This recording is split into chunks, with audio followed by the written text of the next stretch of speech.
So the spending that we have been seeing lately is out of control. It's not just from the US government, it's from the American people as well. And I'll explain more on that in just a minute, because 2022 was going to be a difficult year. 2023 was supposed to be better than 2022. However, reports are now indicating that 2023 could be far worse than 2022. And that obviously is a problem. Now, we know that home prices are still sky high and millions of potential home buyers can't afford a home simply because of interest rates. We've also started to see cars and the prices come down. However, interest rates are still fairly high and some are somewhat skeptical of whether or not they should purchase a vehicle. But here's the big one: food. Food is still a major factor when it comes to inflation.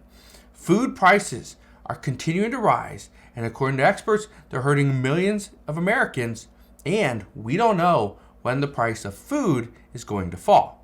In fact, more Americans are using the Buy Now, Pay Later app in order to buy groceries. And this is extremely important to understand. When you use the Buy Now, Pay Later app, it's technically a loan. However, in most cases, you don't pay any interest, so it's better than a credit card. But it also doesn't show up on your credit report, and because of that, more people are using them. But here's the problem. Once you start using them and you get those four equal payments, and they're usually about 2 weeks apart, guess what? If you start stacking those, it makes it very difficult for you to pay your other bills, which are reported on your credit report. And so if that happens, you could be screwed, all because you didn't realize how much your monthly payments are. And this is being done all the time in places like Target and Amazon. So again, I know it seems like a good deal. I know it seems too good to be true. And well, actually, it is. But all this, again, getting out of control, because companies are now finding ways to help U.S. consumers spend more money. But why? Why would companies go out of their way to help us spend more money? Well, it's actually pretty simple. Right now, companies are struggling. They need more customers. They need more revenue. So what do? They offer you discounts. They offer you incentives. They offer you, special ways to go and spend money, because guess what? They take your money. That's what they're doing. Now I'll get to more on that in just a moment. But first, if you could do me a favor, go ahead, hit that like button if you just enjoy being informed about what is happening in this economy and how it's impacting you and your wallet. But let's get back to some of the major problems at hand. Here's something that you probably didn't know. Did you know that the U.S. government has lost almost $2.4 trillion due to simple payment errors over the past 20 years? This is something that most people didn't realize. I didn't realize this either. I knew we were spending a lot of money and we were wasting money, but according to a recent watchdog group, they are saying that billions are wasted every single year on needless and duplicative programs. Yes. So obviously, depending on whether you are a Republican, a Democrat, you may think something is needless when the other party says no, it is something that we absolutely need. However, here's another one.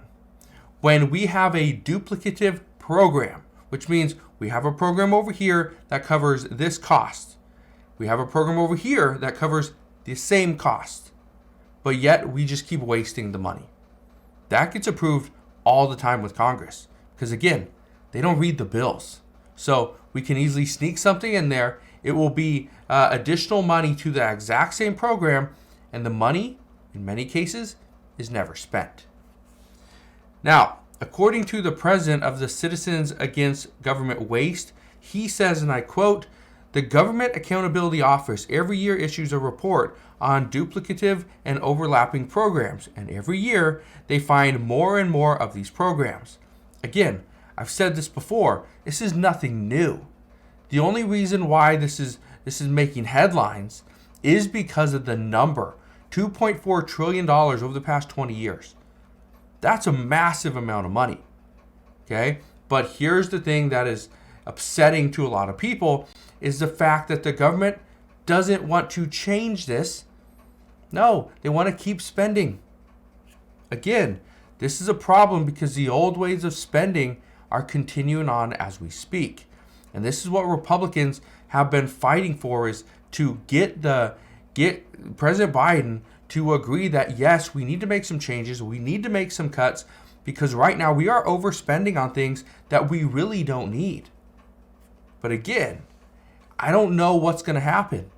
It's very unlikely that major spending cuts are going to happen this year. I don't expect them to happen in 2024. The only way we would see major spending cuts is if Republicans win the House, the Senate, and the presidency next year. That's the only way. Now, this is part of the reason why many people here in the United States have a less positive outlook on our economy. In fact, 69% of the public think negatively of the U.S. economy, both now and in the future. We know that only 5% of Americans say their income is growing faster than inflation, 26% say it is keeping pace, and 67% say they are falling behind. However, this doesn't go across the board. It's not 5% of the Americans say their income is growing faster. This is not for the upper class, the middle class, and the lower class. Chances are we're seeing the majority of the upper class, their income is growing faster than inflation. The middle class is likely keeping pace, and the lower class, in most cases, is falling behind. Again, that's very troubling, especially when it's the lower income households, the people that are working those jobs. Again, this is the cornerstone of our economy. Without those people, the middle class wouldn't have their jobs, the upper class wouldn't have their jobs, and wouldn't have the luxury of having an income that is growing faster than inflation.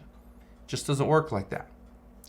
We also know 81% say they are taking action in order to alter their spending to fit their current lifestyle. Many people are saying they're spending less money on entertainment. Many are traveling less, which was a very big cost over the past couple of years. And some are even saying that they're having to use savings in order to make small purchases. This would be on things like food, on utility bills, even something like little retail spending. Yeah, they have to use savings. We also know 54% of Americans say that the rise in food prices is what has hit them the hardest. And this is something that they can't really cut back on because over the past couple of years, they've already cut their expenses. They've already reduced their costs by going and purchasing at less expensive stores, buying knockoff brands, okay, the store brands. That's what consumers are doing now. The problem is it is still not saving them enough money. So again, in a time when the U.S. government continues to waste our taxpayer dollars, it is on us to ensure that we can put food on the table and keep a roof over our head. The only problem is, right now, it's very difficult to do so. So, the one thing that I can tell you is that even though government spending is out of control, so is retail spending. We are spending too much money on things that we do not need. This is why experts say we need to sit down, we need to fix our budget, we need to ensure that we know exactly what our income is, what our expenses are, and keep them the same. When your income increases, do not increase your expenses. Don't do it. If anything, keep your income going up, keep your expenses going down. If you can do this, you can create that bigger gap. You can put more money in savings, and eventually you will be doing just fine. So that's what we know at this time. As always, as I know more, I promise I'll come back on and share all the latest news and updates. Again, thank you guys for watching. Have a wonderful rest of your day. Consider subscribing, and I'll see you guys on the next one.